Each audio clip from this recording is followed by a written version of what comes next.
So Japan is one of the first countries to ask Trump to rethink his tariffs. Will any of the at least 50 countries looking to negotiate with the U.S. be able to get out of Trump's tariffs? Let's turn to Professor Kim Hwagyun this morning. Welcome. Good morning. Why are some countries like India and Indonesia choosing to talk it out when countries like China and Canada are responding with retaliatory tariffs? Well, the choice between negotiation and retaliation depends a lot on the economic situations as well as the beliefs that they have about their counterparties. So in this case, the U.S. sends a signal about fixing this trade deficits. Otherwise, we will impose the tariffs, and it's a very strong signal. And then this type of the signaling game typically considered in economics say about two possible outcomes. One is separating case where one country imposes tariff and the other actually is negotiates, and the other type is tariff war, meaning imposing tariffs to each other very heavily.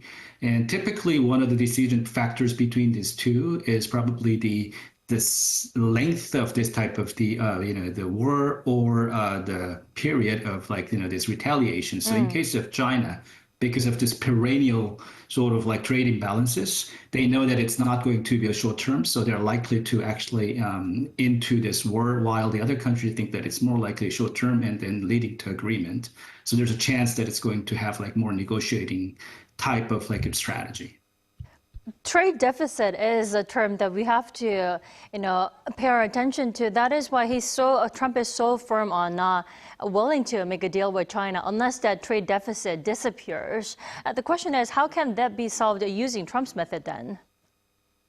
So I looked at the past data, and then the U.S. trade imbalance with China really increased and started, I think, in 1990s. Before, I think the biggest country of the trade deficit against the U.S. was Japan. After the Plaza Accord, if we remember, in 1985 to 7, by pushing the Japanese yen's value, I think it was kind of fixed, and then there were actually some reductions in trade imbalances, and then it started going up with the emergence of the Chinese cheap products actually imported. So, of course, it benefits a lot of the U.S. consumers, but then I think, as we know now, the trade imbalance problem is very severe.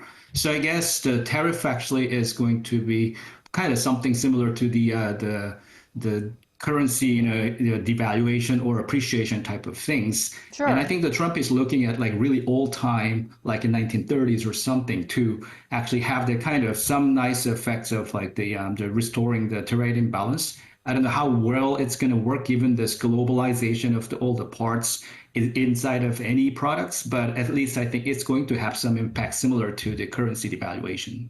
But Trump's definitely betting on that. Now, this is just an opinion released by the Wall Street Journal. But apparently, according to that opinion, Trump's global trade war is a strategic gift to Chinese President Xi Jinping in a way that Trump's trade partners, around the world could turn to China for cooperation. Will China be a winner here? What do you think? Well, I also read that article and the opinion part. I doubt a bit. I mean, there's clearly some effects, but I don't think it's going to be that easy for China to convince other trading partners, because if you look at the trading balance between China and other countries, it's also similar in that they're actually making huge surplus. So if this is going to be resolved with the U.S. for somehow, I think, partnering with especially the Europe, it's going to be the next turn that they have to fight with Europe. I don't think this is going to basically just lead to the clear winning system. Anyway, tariff war always leads to loss at the end of the day. So, but I think the U.S. clearly has very pinpointed target against China. So I'm not sure if this strategical alliance with the Europe is going to really work. But there's a point I can see, right? And I'm sure Trump is not going to just sit there, easily let China become a winner. But the question is, how will he make sure that China doesn't become a winner here?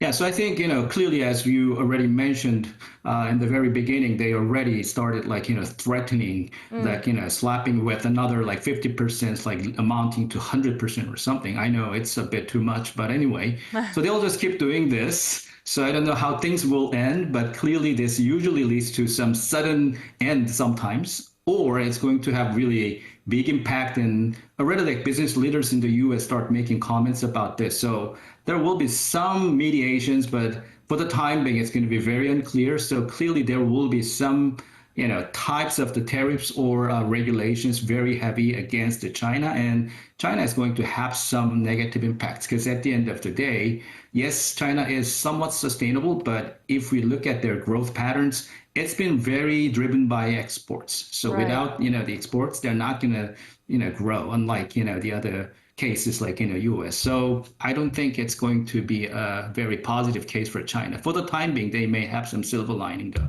Sure. Well, there's that for China. For us, South Korea, the trade minister is heading to the U.S. once again this week to sort things out with the Trump administration. Now, what kind of strategy or approach do you think South Korea should take to convince U.S. officials at this time? We've tried multiple times, as you know. To be honest, I don't know, but at least I think that reducing the information gap is very important. I remember in the inaugural speech of the President Trump, I think he was talking about like 4 times higher tariffs or non-tariff like barriers or something. At least, both, the parties should be, both countries actually should have the symmetric information. So where this, number comes from, and this kind of things at least will reduce the information gaps so that there will be more negotiations. Second, I mean, clearly export part is not going to be all of a sudden changing, but then, import can increase. And at least I remember like, the South Korea has huge trade deficits against like Japan or something. So if there are some ways in the short term to shift the import partners from like Japan or other perennial the red actually deficit countries to U.S., I think the probably South Korean government should actively pursue that or show the effort.